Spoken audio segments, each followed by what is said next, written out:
আমাৰ ছাত্ৰ ছাত্ৰীসকল পোনপ্ৰথমে মোৰ ইউটিউব চেনেল HCD এডুকেয়াৰলৈ সকলোকে আন্তৰিক অভিনন্দন জনাইছোঁ।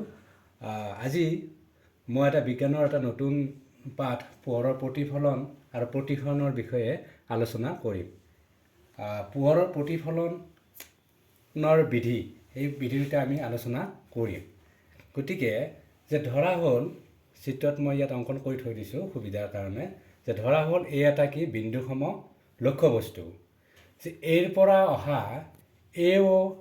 এইটো ইয়াতে খুন্দা মাৰিব। গতিকে ৰশ্মিটোক কি বুলি ক'ব? আপতিত ৰশ্মি। ৰশ্মিটোৱে এম ডেছ এখন সমতল দাপন হয়, প্লেন মিৰৰ হয়। গতিকে এম ডেছ সমতল দাপনখনৰ বিন্দুত কি হৈছে? আপতিত হৈছে। আপতিত হৈ ই কোন দিশত গতি কৰিছে? OB দিশলৈ ই গতি কৰিছে। তে ওপৰত কি কৰা হ'ল? ON এডাল অভিলম্ব বা লম্ব এডাল কি হ'ল? টনা হ'ল। গতিকে পোহৰৰ প্ৰতিফলনৰ বিধি বা লজ অফ ৰিফ্লেকশ্যন, গতিকে ইয়াত আমি কি বুলি ক'ম? আপতিত ৰশ্মি। ৰশ্মিটোৱে এম ডেছ সমতল দাপনখনত কি মাৰিছে? এটা খুন্দা মাৰিছে। গতিকে ৰশ্মিটোক কি বুলি ক'ব? আপতিত ৰশ্মি। আৰু OB ৰশ্মিটোক কি বুলি ক'ব? ই আপতিত হৈ এইটো দিশত কি কৰিছে? গতি কৰিছে। OBটোক কি বুলি ক'ব? প্ৰতিফলিত ৰশ্মি। আৰু ON ডালক কি বুলি ক'ব? অভিলম্ব। গতিকে আপতিত ৰশ্মি, ইনচিডেণ্ট ৰে, OB প্ৰতিফলিত ৰশ্মি, ৰিফ্লেক্টেড ৰে, আৰু এইডালক কি বুলি ক'ব? নৰ্মেল বুলি ক'ব। এতিয়া এংগল AON এইটো কি বুলি ক'ব? আপতন কোণ। অৰ্থাৎ আপতিত ৰশ্মিটোৱে অভিলম্ব ONৰ লগত যিটো কোণ কৰিছে সেই কোণটোক কি বুলি ক'ব? আপতন কোণ। সেইটোক এংগল অফ ইনচিডেঞ্চ বুলি কয়। গতিকে ইয়াক আমি কি কৰিছোঁ? এংগল আইৰে আমি নিৰ্দেশ বা বুজাইছোঁ।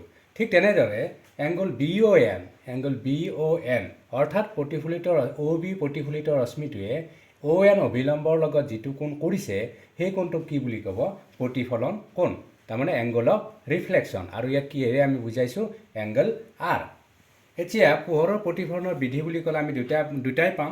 গতিকে সেই বিধি দুটা কি হয়?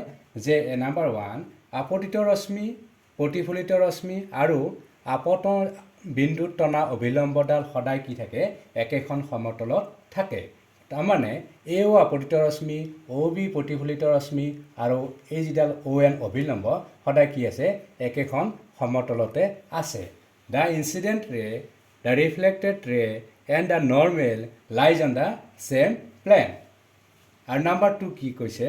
যে আপতন কোণ আৰু প্ৰতিফলন কোণৰ মাপ সদায় কি হয়? সমান হয়।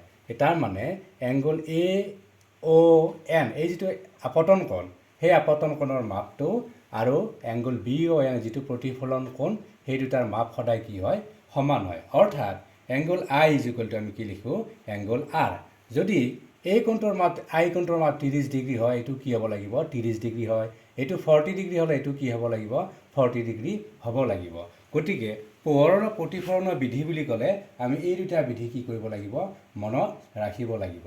গতিকে ইয়াৰ পৰা আমি চিত্ৰ আকাৰে বুজাইছোঁ যে আপতিত ৰশ্মিনো কি, প্ৰতিফলিত ৰশ্মিনো কি, অভিলম্বনো কি, এম ডেছৰ সমতল দাপন। গতিকে ইয়াৰ পৰা আমি এই বিধি দুটা কি কৰিব লাগিব? মনত ৰাখিব লাগিব।